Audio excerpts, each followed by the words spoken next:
Le samedi 2 mai dernier, Kate Middleton donnait naissance à une petite fille à l'hôpital Saint-Mary de Londres. Quelques heures plus tard, CEST, une jeune femme épanouie et tout sourire qui quittait la ligne de Owen, direction la résidence de Kensington Palace, aux côtés du prince William.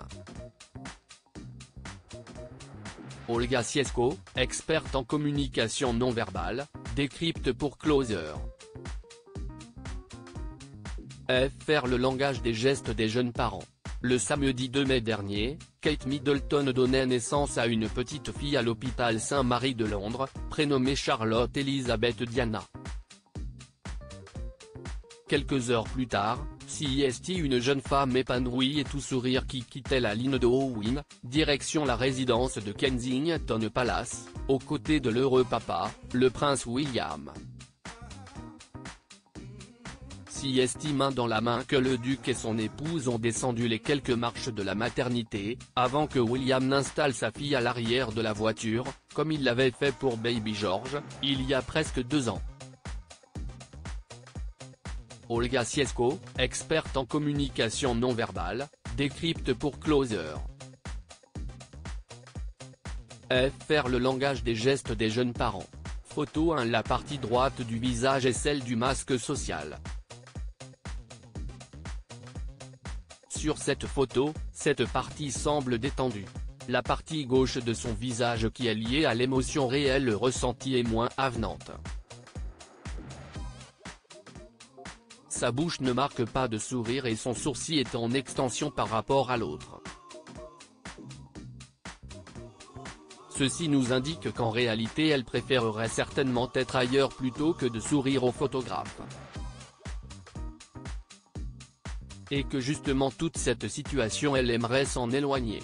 Pour mieux percevoir la différence entre les deux parties du visage, cachez avec la paume de votre main chaque moitié à tour de rôle. Photo 2, l'émotion de la duchesse de Cambridge. Ces deux photos illustrent l'état émotionnel de Kate. La tête relevée indique un sentiment de supériorité à ce moment précis. Le sourcil relevé indique une mise à l'écart par rapport au public.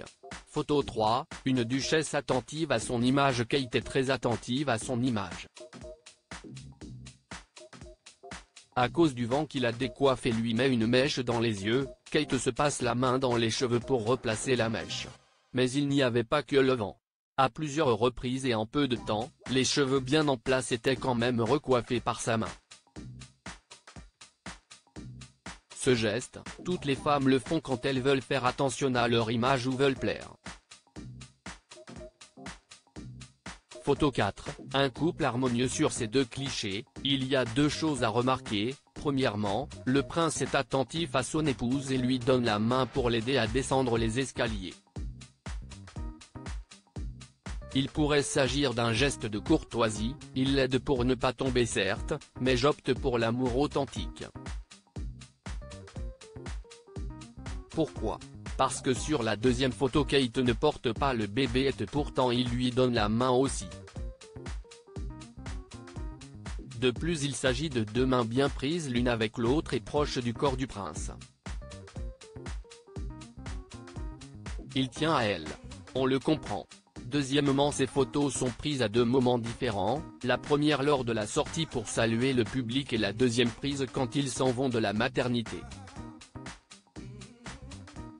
On voit qu'ils ne se positionnent pas de la même manière l'un par rapport à l'autre et ça c'est un bon signe dans l'harmonie du couple. En effet, lors de la sortie pour saluer le public, le prince est à la gauche de Kate, ce qui laisse penser qu'elle est sous sa protection. Mais il est intéressant de remarquer que lors de la sortie de la maternité c'est l'inverse, c'est Kate qui a la place du protecteur. Le fait qu'ils ne répondent pas à un positionnement figé est une bonne nouvelle pour leur couple. Une étude constate en effet que les couples qui durent plus longtemps n'ont pas de place attitrée.